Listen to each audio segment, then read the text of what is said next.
वीणा पानी माँ शारदे को प्रणाम करता हूँ।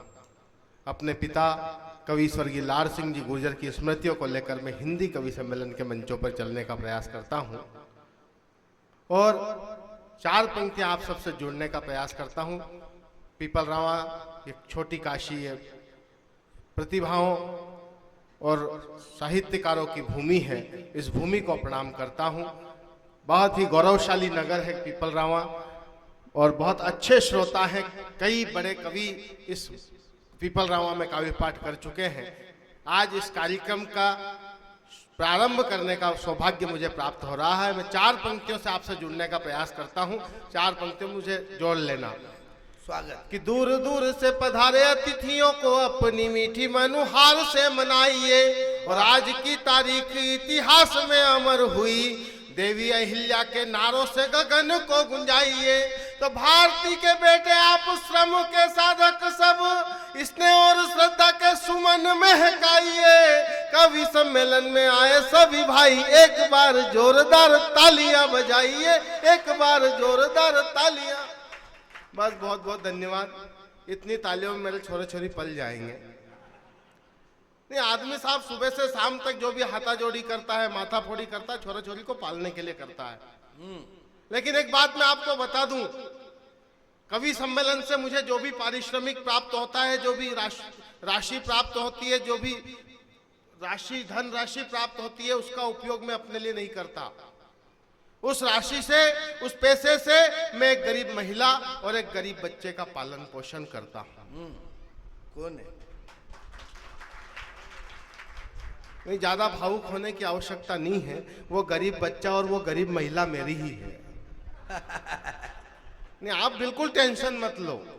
अपन टेंशन की कोई बात करेंगे ही नहीं। हाँ, आप ही मेरे को समझदार दिखे भैया। क्या खूबसूरत स्माइल है आपकी।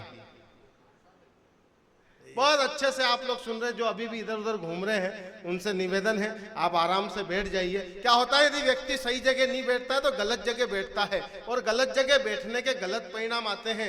गलत जगह बैठने के क्या गलत परिणाम आते हैं मैं बताता हूं आपको। थोड़ा सा अपने आप को उत्साह में, आनंद में लेना। 4 पंक्तियां और सुनना।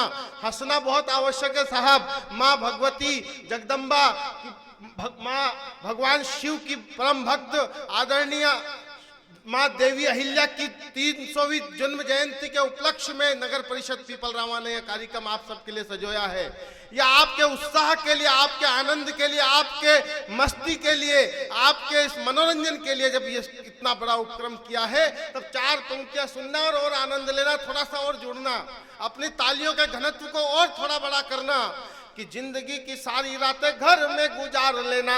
आज इस रात को हमारा नाम दीजिए और जीवन की व्यस्तता में थोड़ा सा समय निकाल दोस्तों के साथ हंसने का काम कीजिए। तो रोजाना के काम जो भी भाभी जी ने बतलाए सारे भूल कर इस ओर ध्यान दीजिए।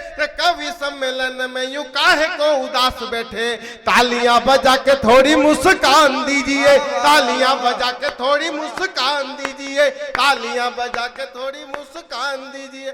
बहुत बहुत धन्यवाद। बहुत अच्छे से आप लोग सुन रहे हैं। अब आप इस कवि सम्मेलन के लायक हो गए। मैं इसलिए कह रहा था इधर उधर जो घूम रहे हैं सही जगह देख के बैठ जाओ। गलत जगह बैठने के गलत परिणाम आते हैं। क्या गलत परिणाम आते हैं? मैं शाजापुर से अभी इंदौर कवि सम्मेलन के लिए निकला, पूरी बस खाली।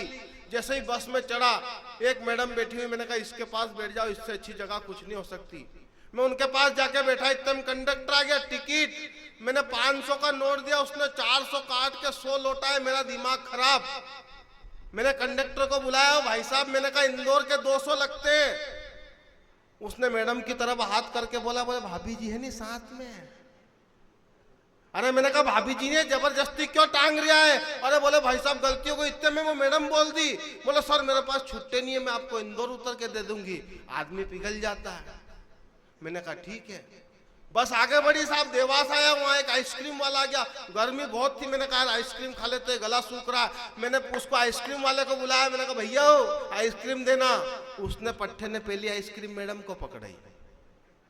नहीं, आप हंस रहे हो भाई साहब, मेरा 500 का नोट सलट गया, पल्ले कुछ भी नहीं पड़ा। और मैडम सरवटे उतर के ऐसी गई कि अभी तक नहीं मिली। इसलिए कह रहा हूं सही जगह देख के बैठ जाओ, गलत जगह बैठने के गलत परिणाम आते हैं। अच्छा एक बात और मैं बता दूं, सही व्यक्ति को सही समय पर सही जगह बैठना बहुत आवश्यक है। आपने एक नौजवान बेटी को इस नगर परिषद की अध्यक्ष बनाया, यह सही समय पर सही निर्णय पीपल रावत ने किया है। ऐसा सही निर्णय पूरे देश में होना आवश्यक है। बहुत अच्छे से आप लोग सुन रहे हैं। ऐसा सही समय पर यदि व्यक्ति सही जगह नहीं बैठा तो गलत परिणाम आते हैं। एक 60 साल की डोकरी माँ बस में चढ़ी तो किसी ने जगह नहीं दी, सबने अपना अपना सामान फैला दिया। मेरा भाई आ रहा, मेरी बहन आ रही, मेरा सामान रखा, मेरा सवारी आ रही है। किसी ने जगह नहीं दी, कंडक्टर को दया आ गई, उसने बोनट पे बिठा लिया। इतने में 20-22 साल की हमारे प्रियांशी जैसी मैडम बस में चढ़ी। सब लोगों ने अपना अपना सामान समेट लिया। आइए मैडम यहाँ बैठ जाइए, आइए मैडम यहाँ बैठ जाइए। ये सोच में पड़ गई कहाँ बैठूं। इतने में डोकरी माँ ने जो जवाब दिया, यदि जवाब अच्छा लग जाए तो इस कवि सम्मेलन को कवि सम्मेलन बना देना। बैठ जा बेटा, जा बैठना है, 40 साल बाद तो तेरे को भी बोनट पे ही बैठना है। वाह, ये कवि सम्मेलन का आनंद है। कवि सम्मेलन खुल जाएगा। बस ये मस्ती चाहिए अपने को और कहीं नहीं। ये मस्ती के आयोजन है, मस्ती के लिए होते हैं, मस्ती करने के लिए है। बहुत सारी बातें हैं। अभी ये प्रियांशी बस स्टैंड पे खड़ी पोलाई में, भोपाल से आई अकोदिया ने, अकोदिया से बस में उतर के पोलाई पीपल रावत जाने के लिए। तो एक लोकुटन आ गई। लोकुटन पहचानते हो नहीं आप? आप कब इंग्लैंड में थोड़ी रह रहे, पीपल रावत में ही रह रहे हैं। दादा हाँ तो ऐसा कर रहे, हाँ। वो लोकुटन आ गई, वो बोले करारी ले ले करारी। अब मैं इसको लेने गया, बोले करारी ले ले करारी। इसको समझ में नहीं आया क्या किया जी, बोला करारी ले ले करारी। अरे मैंने कि ये कवित्री है, इसको करारी नहीं चाहिए। तो बोला जरा चैंपियन ले ले। हंसने के लिए कहीं जाने की आवश्यकता नहीं है। हंसी मजाक मस्ती हमारे आसपास बिखरी पड़ी है। बहुत अच्छे से आप लोग सुन रहे हैं। जितने नौजवान पीछे खड़े हुए, मेरा निवेदन है आप आगे आके बैठ जाओ। थोड़ा सा आगे आ जाओगे तो बड़ा आनंद आएगा। सफेद शर्ट वाले भाई साहब आ जाओ आगे। भगत सिंह आप ही हो इस कवि सम्मेलन के।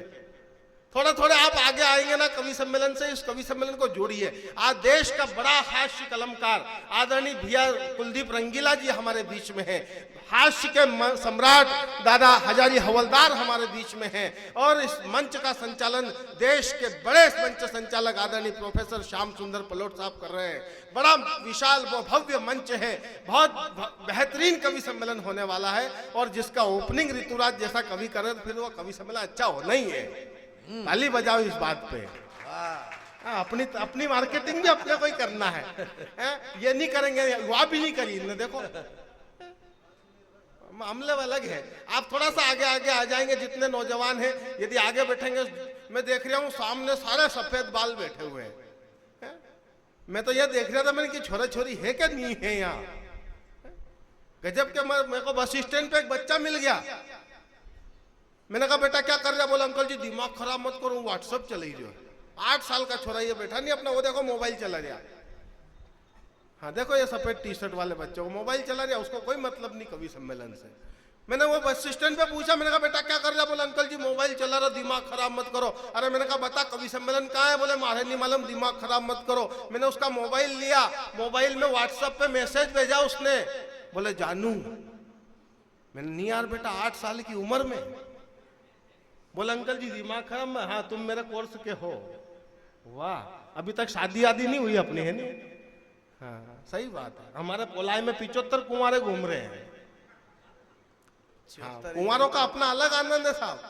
मेरा एक दोस्त है सुभाष, 35 साल तक उसकी शादी नहीं हुई। गांव वालों ने नाम रख दिया सुभाष कुंवारा। उसके पिताजी मेरे से कहने लगे बेटा तेरा दोस्त है, शादी वादी करा दे, नहीं तो तेरा तू भी बदनाम हो जाएगा। मैंने एक लड़की के पिताजी के पटा के उसके घर ले गया।